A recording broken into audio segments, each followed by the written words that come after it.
Morning, কেমন আছো সবাই? আশা করবো সবাই ভালো আছো। আমরাও ভালো আছি। আজকে মঙ্গলবার, আর মঙ্গলবারের সকাল মানেই আমার সকাল সকাল সবকিছু শুরু।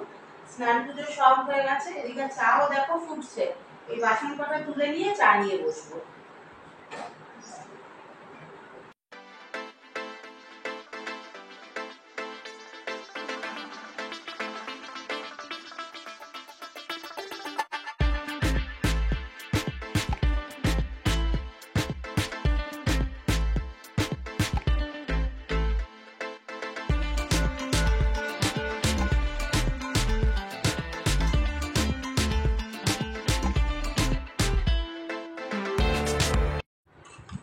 দুধটা যতটুকু ছিল পুরোটা দিয়েই চা করে নিলাম, আর একটুখানি রেখে দিলাম না, তাই জন্য না চাটা একটু বেশি হয়ে গেছে।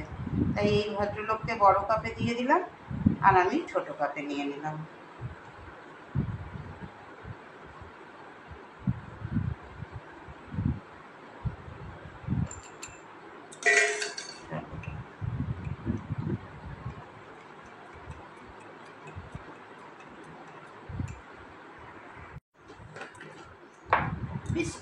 টপ দুটো তো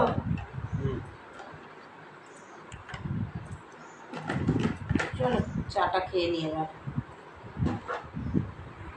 ঝট করে দেখিয়ে দিই কি রান্না করছে। এই দেখো, এখানে হচ্ছে ভাত, আর এখানে মুগের ডাল নুন হলুদ দিয়ে আর একটু সর্ষের তেল দিয়ে সেদ্ধ বসিয়েছি। আর কি করব দেখাই। এই দেখো, পটল আছে চারটে পটলকে ভেজে নেব দু টুকরো করে। একটা টমেটো রেখেছি, এটা দিয়ে অন্য কিছু করব, বলছি কি করব। আর এইখানে দেখো একটু কুমড়ো শাক, এটা বাড়ির, দিদি এক্ষুনি কাটলো, দিদির জন্য নিল আর আমাকে দিল। এই কুমড়ো শাকটা এই মুগের ডালের মধ্যে দেব। আর ওই টমেটোটা কেন রেখেছি বলো তো? এই যে টমেটোটা কেন রেখেছি, আলু পোস্ত করব। আলু তো এখনো এসে পৌঁছায়নি, আলু এলে তারপরে আলুটা কাটবো, টমেটো দিয়ে আলু পোস্ত করব। এই হলো আজকের রান্নাবাড়ি। দেখো ডালটা 50% ফুটে এসছে, এইবার এই ডাঁটা পাতাগুলো দিয়ে দেবো, দিলে ডালের সাথে একটু বেশ সেদ্ধ হয়ে যাবে, ভালো লাগবে।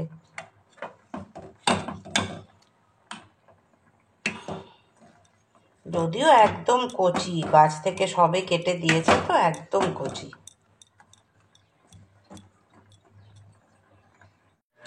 জিরে আর শুকনো লঙ্কা ফোড়ন দিয়ে ডালটা সম্বার দিতে বসিয়ে দিয়েছি। ব্যাস, ডাল রেডি, ওদিকে পটল ভাজাও রেডি হয়ে গেছে। এবার আলু পোস্তটা করব। এই যে হয়ে গেছে। ক্যামেরা অন করতে ভুলে গেছিলাম, সর্ষের তেলও দিয়ে দিয়েছি, কিন্তু ক্যামেরা অন করে আরেকটু দিয়ে দিই। এই যে হয়ে গেল আলু পোস্ত রেডি। আজকাল এই হয়, তাড়াহুড়োতে কি হয় বলো তো, ক্যামেরা অন করতে ভুলে যাই। আগে একবার বকে গেলাম ক্যামেরা অন না করেই, সর্ষের তেলও ঢেলে দিলাম ক্যামেরা অন না করেই।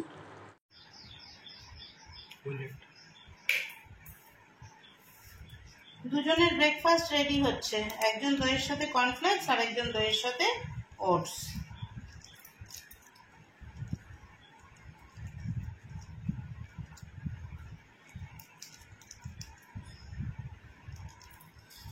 দেখবে কতটা দেব।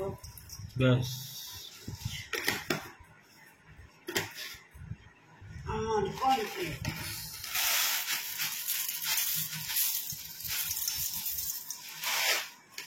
চলো এবার খেয়ে নিই। এই দেখো সব খাবার রেডি। এই হচ্ছে আলু পোস্ত, এখানে আমার ভাত আর পটল ভাজা। এই হচ্ছে আমার টিফিনের আলু পোস্ত, এর মধ্যে আমার মুগের ডাল কুমড়ো শাক দিয়ে, আর এটা হচ্ছে পল্লবের এই যে পটল ভাজা, আর ভাত গ্যাসের ওপর রাখা আছে। Good morning. আবার বেরোনোর আগে একবার গুড মর্নিং করছি। মানে কি বলতো, এখন বাজে হচ্ছে 9:30। আজকে একটু তাড়াতাড়ি বেরোচ্ছি, 9:30 না, 9:32 হয়েছে। আজকে একটু তাড়াতাড়ি বেরোচ্ছি, রোজই হাঁপিয়ে তাপিয়ে যাই। আমার সকালের কাজটা ছাড়াই এই জন্য, যাতে একটু না হাঁপিয়ে সুন্দরভাবে বেরোতে পারি, একটুখানি সুন্দরভাবে সময় হাতে নিয়ে যেতে পারি, সেই জন্যই তো। আরেকজন তালা লাগাচ্ছে, আমি গেটটা খুলে বাইরে বেরোই। রোদ আছে, কতক্ষণ থাকবে জানি না, তবে আছে। এসো গো।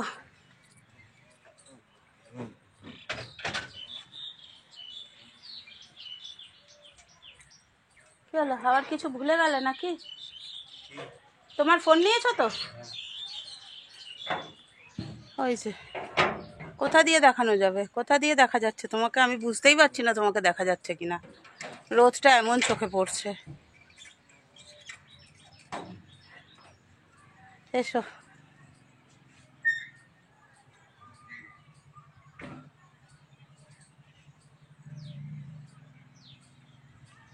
ও, এই দিক থেকে না?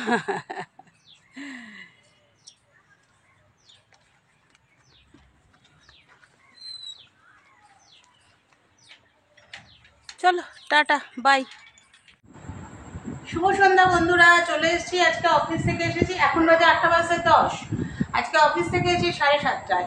অফিসে এখন তুমুল আয়োজন চলছে। কালকে, পরশু আর 16 তারিখ পরপর 3 দিন আমাদের প্রোগ্রাম আছে। হ্যাঁ, পরপর 3 দিন প্রোগ্রাম। কালকে হচ্ছে আমরা যেই মানে কি বলবো, যেই কোম্পানিটার আন্ডারে কাজ করি আর কি, যেই সংস্থাটা স্যাপ গ্রুপের কালকে বার্থডে, সেটা সেলিব্রেশন হবে। তারপরে 15th আগস্ট সেলিব্রেশন হবে। তারপরে 16 তারিখেও একটা আছে সিক্রেট, সেটা পরে বলবো কি সিক্রেট আছে। তো আসলে কি বলতো, অফিসের এগুলো না সেইভাবে সোশ্যাল মিডিয়ায় দেওয়া যায় না, একটু প্রবলেম হয় আর কি। সবারই তো কিছু নিজস্ব নিয়মকানুন থাকে, তবুও যতটুকু পারবো নিশ্চয়ই শেয়ার করবো। আজকে অফিস টাইমের পর, অফিস টাইম কি, আজকে 5টার পর থেকে মিটিং হলো। মিটিংয়ের মধ্যে একটু খাওয়া দাওয়া হলো। আমাদেরই একজন মানে আমাদেরই সহকর্মী একজনের বার্থডে ছিল, সে ট্রিট দিল, সেই খাওয়া দাওয়া হলো, স্ন্যাক্স। তারপরে ঘর সাজানো হলো, গোটা অফিসটাকে সাজানো হয়েছে একবারে তেরঙ্গা পতাকা, তেরঙ্গা বেলুন দিয়ে। আবার আমাদের স্যাপ গ্রুপেরও একটা তেরঙ্গা আছে, যদিও ন্যাশনাল ফ্ল্যাগের মতো তেরঙ্গা না, ওই তেরঙ্গাটার 3টে কালার আলাদা আলাদা। সেগুলো দিয়ে সব সাজিয়ে ঠাজিয়ে নিয়ে খুব মজা আনন্দ করে বাড়ি আসলাম। কালকেও আবার গিয়ে খুব মজা হবে, কেক কাটাকাটি হবে। তা আনন্দই আনন্দ। ঘরে তো রান্না করেই গেছিলাম। আরো বেশি আনন্দ কি বলতো, এই যে অফিস থেকে এসে কোনো রকমের সন্ধ্যা দিয়েই আবার দৌড়াও, না হলে অফিস থেকে সোজা চলে যাও, ওইটা বন্ধ হয়েছে। ওইটাতে একটা পল্লব ঘরে ঢুকে বলেছে, কি নিশ্চিন্ত, আবার এক্ষুনি রেডি হও, আবার এক্ষুনি বেরাও, এইসব ঝামেলা নেই। আলাম হ্যাঁ। আমি এলাম, বাসন কয়েকটা ছিল, সেই বাসনগুলো ধুয়ে মেজে দিলাম, ওকে একটু চা করে দিলাম, আমি একটু নিলাম, নিয়ে বসে গেলাম। যদিও আমি চা নিইনি, আমি কোল্ড ড্রিঙ্কস নিয়েছি। ওকে চা আর বিস্কুট দিয়েছি। আমি পুজোর মিষ্টি একটা ছিল, ওই মিষ্টিটা খেয়ে একটু কোল্ড ড্রিঙ্কস খেয়ে নিলাম। আজকে যে আইটেমগুলো রান্না করেছি, কাঁচা মুগের ডাল, কুমড়ো শাক দিয়ে, একেবারে সদ্য পেরে দিয়েছে কুমড়ো শাকটা, দারুণ টেস্ট হয়েছে। তার সাথে পটল ভাজা, আলু পোস্ত, কোনোটার মানে তুলনা হয় না, এত সুন্দর ভালো ভালো জিনিস। দেখো, তোমরা বলো না যে আঙ্কেল সেদিনকে এ কি উল্টো করলে তো বোধ হয়। লঙ্কাটা ওতে রেখে দিয়েছো। আঙ্কেল কি কি কাজ করে, এই দেখো আঙ্কেল কি কাজ করে। আঙ্কেল এরকম অনেক কাজ করে। লঙ্কার বোটা ছাড়িয়ে, যা বোটা ওদিকে আর লঙ্কা ওদিকে চলে গেছে। কটা বোটা এখানে গেছে দেখো, বোটা কটা গেছে এখানে, ওই তো আরেকটা। বাহাতে আবার তাই হলো, বোটাটা বাহাতে ধরো তাহলে। না, বাহাতে করো করো। লঙ্কা গুছিয়ে দিচ্ছে, ফিল্টারে জল ভরা, বোতলে জল ভরা, এগুলো সব আঙ্কেল করে। অনেক দিন পরে তোমাদের সাথে রুটি করা শেয়ার করছি। এখন আর রুটি করা শেয়ার করি না। অ্যাকচুয়ালি কি বলতো, এইখানে না মানে স্ট্যান্ডটা সব রকমভাবে রাখার সুবিধাটা নেই, সেই জন্য আর সেইভাবে তোমাদের সাথে রুটি করাটা শেয়ার করা হয় না।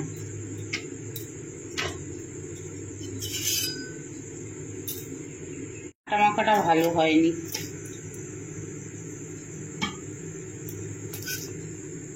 এই দেখো, ইনি আবার গোল গোল হয়ে ফুলে গেলে। ওর মন ভালো আছে, কি বলছে দেখো, ওর নাকি মন ভালো, তাই সুন্দর ফুলেছে। এর মনটাও মোটামুটি আছে, এর মনটা খুব বেশি ভালো না, মোটামুটি।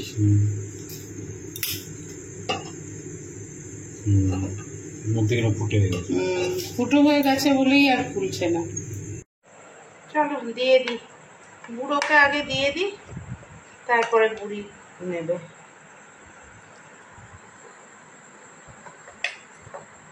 আমি মুড়ি দিয়ে খাবো, ইনি রুটি দিয়ে খাবেন। আমি এই বাটির মধ্যে নিয়ে নিলাম, মুড়ি নেব।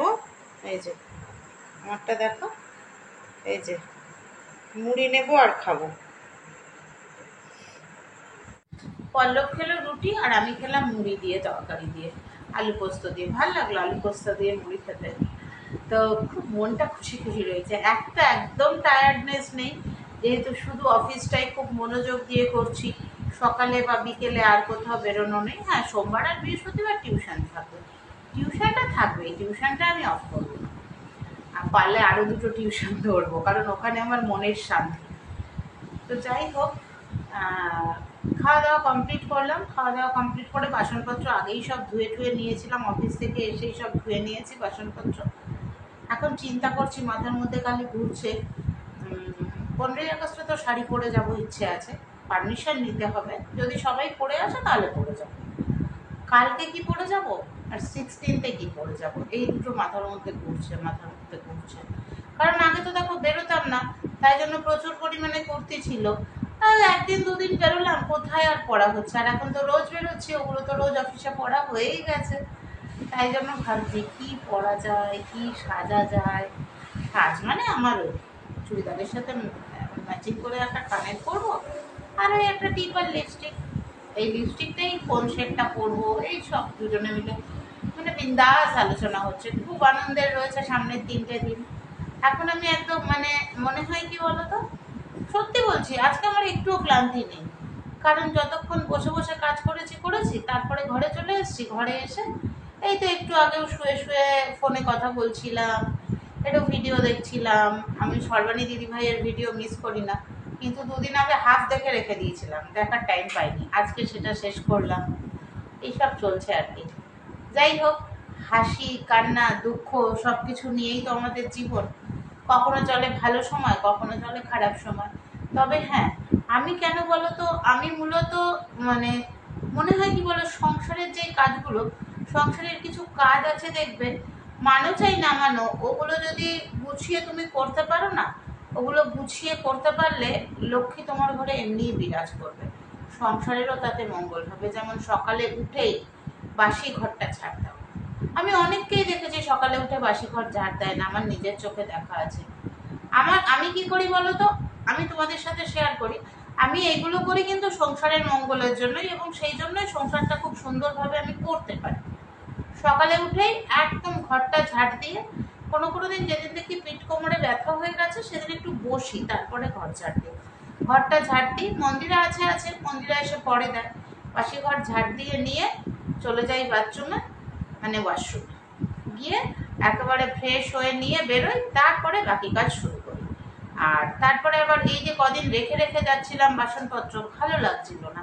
মনে হয় কি বলতো, এঁঠো বাসন ঘরে পড়ে থাকলে না, ঘরটা সংসারটায় অলক্ষ্মী লেগে যাচ্ছে। আরে অনেককেই আবার দেখেছি বাসি জামা কাপড় ছাড়ে না। আমার নিজের চোখে দেখা, আমার সঙ্গে থাকা মানুষজনদের কথা বলছি, সারাদিন ওই জামা কাপড় পরেই থাকে, একেবারে ওটা পরেই স্নান করে। আবার স্নান করে যে জামা কাপড়টা পরলো, পোকাটায় ফেলো তো, খুব জ্বালাচ্ছে। স্নান করে যে জামা কাপড়টা পরলো, সেই জামা কাপড়টা পরেই আবার পরের দিন আবার স্নান করা পর্যন্ত, এরকমও দেখেছি। আমার বাপের বাড়িতেও আমরা এগুলো দেখেই বড় হয়েছি। সকালে উঠেই ঠাকুমা থাকতে ঠাকুমাও, পরে মায়ের কাছে যখন ছিলাম মাও তাই, সকালে উঠেই আগে বাসি জামা ছাড়ো। মাও তাই করতো, একদম বিছানা থেকে উঠে ফ্রেশ জামা কাপড়, মানে ফ্রেশ একটা শাড়ি সায়া ব্লাউজ নিয়ে, আমার মা কোনোদিন নাইটি পরে, ফ্রেশ একটা শাড়ি সায়া ব্লাউজ নিয়ে বাথরুমে ঢুকতো। বাথরুমে ঢুকে তারপরে একদম ফ্রেশ হয়ে নিয়ে বেরোতো। আমরাও সেটাই শিখেছি। দেখো, যেগুলো তুমি দেখবে, যেগুলো তোমার সামনে ঘটবে, সেগুলোই তো তুমি শিখবে না, এটাই তো স্বাভাবিক। আমরাও সেটা দেখেছি, ঠাকুমাকেও তাই দেখেছি, পিসিদেরকেও তাই দেখেছি, মানে সবাইকেই আমরা তাই দেখেছি। সেই জন্য সেইটাই রয়ে গেছে। এখন চাইলেও না পারি না। এক আধ দিন মনে হয় দূর একটুখানি এখন ভাল লাগছে না, একটু পরে করি, কিন্তু পরক্ষণে আমার মনে হয় না, বাসি জামা পরে থাকবো, সংসারটার ক্ষতি হবে। তুমি যদি সংসারকে ভালোবাসো না, তাহলে কিছু নিয়ম মেনে চললে দেখবে তোমার সংসার খুব ভালো থাকবে। এটাই হলো ব্যাপার।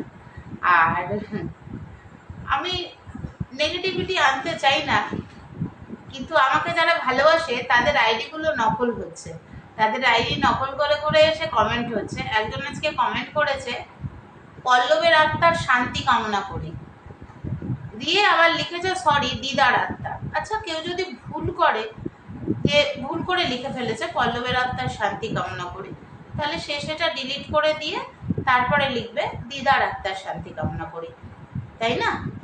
দিয়েছে, আবার তার সাথে হাসির ইমোজি দিয়েছে। একটা কথা আছে জানো তো,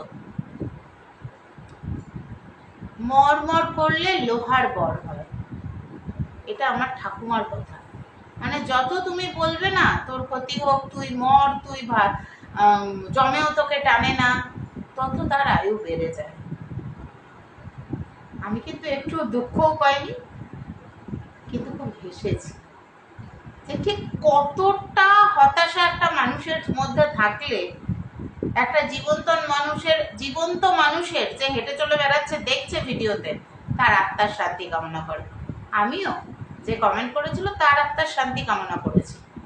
আপনার আত্মারও শান্তি কামনা করি, আর ঈশ্বরের কাছে প্রার্থনা করি আপনাকে যেন পরবর্তী সময়ে সসম্মানে নরকে নিক্ষেপ করে। চলো আজকে এই পর্যন্ত, tata, bye bye, good night.